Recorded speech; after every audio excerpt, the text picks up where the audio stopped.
Hey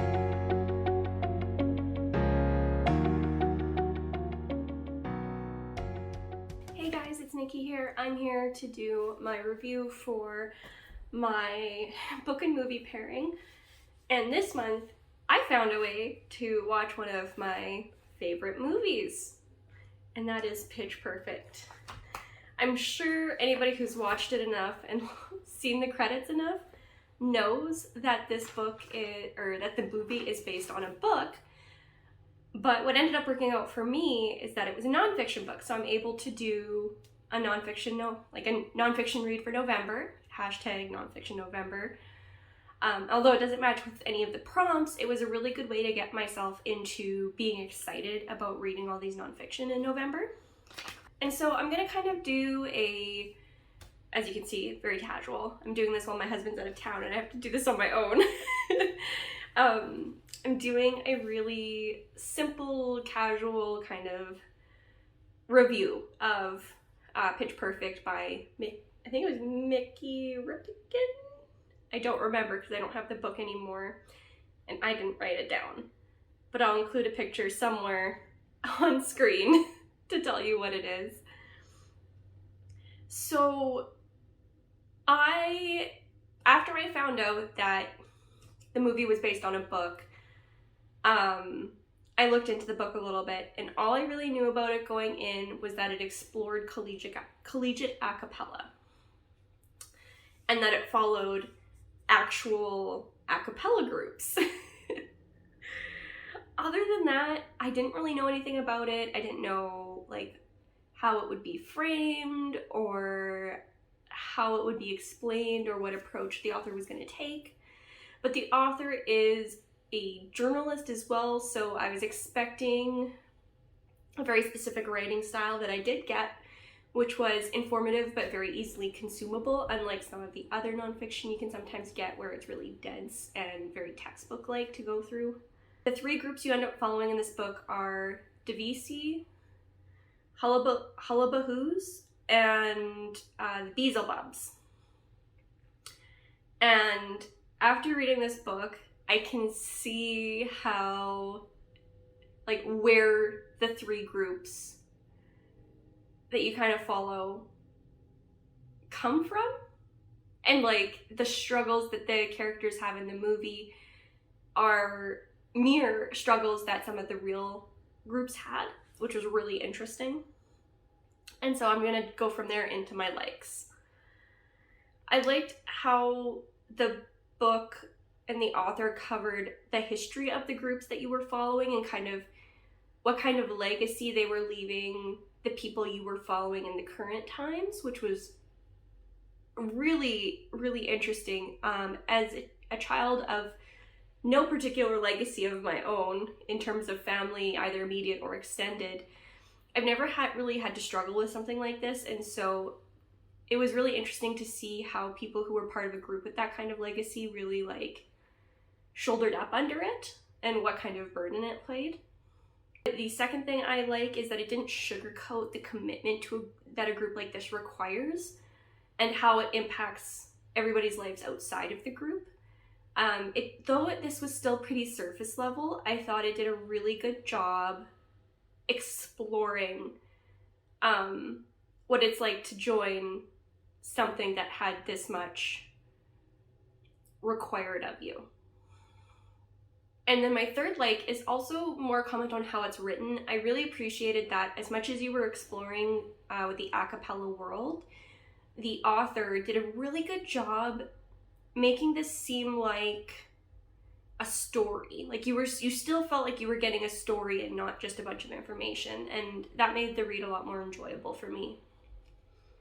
Now I'll move on to my dislikes, and the first one for me was pacing.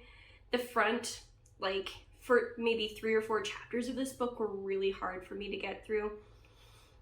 It was a lot more dense historical stuff related to the groups you're following, and while interesting and while necessary for context, it was much drier than the rest of the story was, which, while unfortunate, was necessary. It just really made sinking my teeth into the book take a lot longer.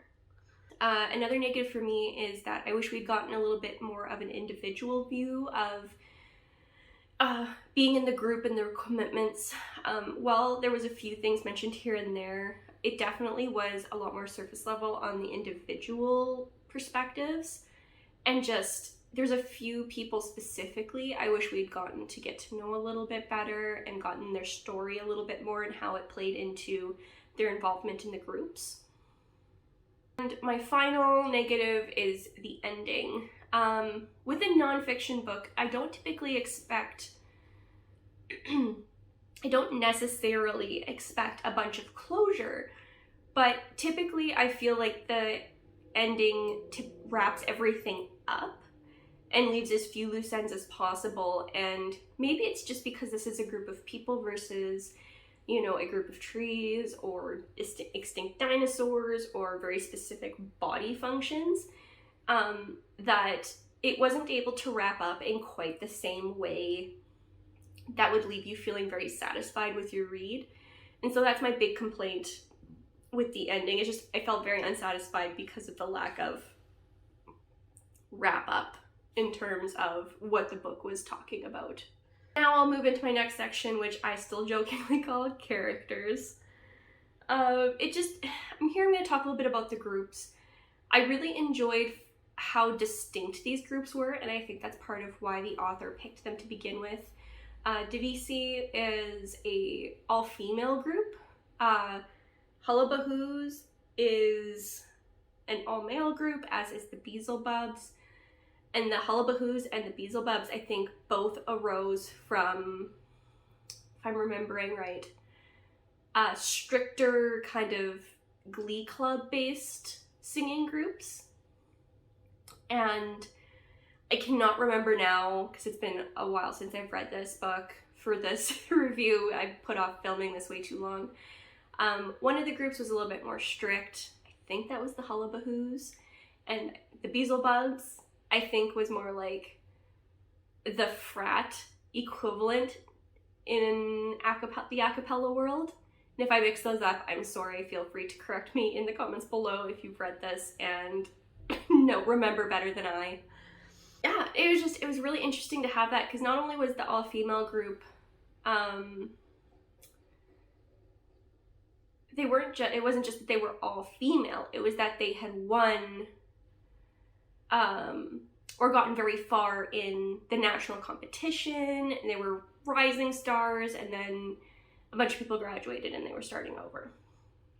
And then you had the one group I mentioned that was a lot more strict. They were a lot more of like the consummate professional group, and then the frat party kind of go with the flow group, where it was a lot of fun to see them on stage, but being part of their group was a lot more hectic.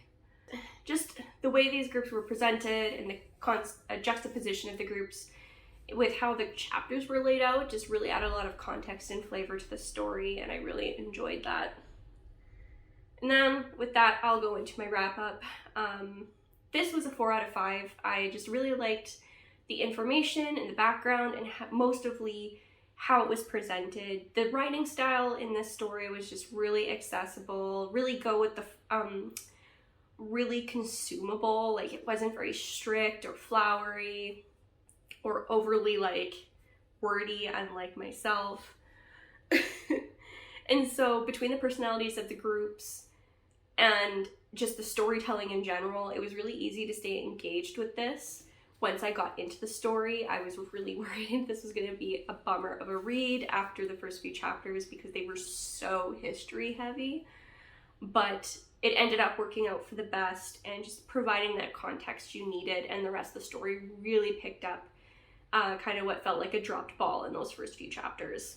Overall, I really enjoyed this like summary of the a cappella world in the early 2000s, and I see why something this weird but detailed was picked up and made into a movie. And although the movie is more a fictionalization of this book than, say, other adaptations, the book definitely lent itself well to giving the groundwork for a very entertaining movie that I'm excited to watch in the next little bit here.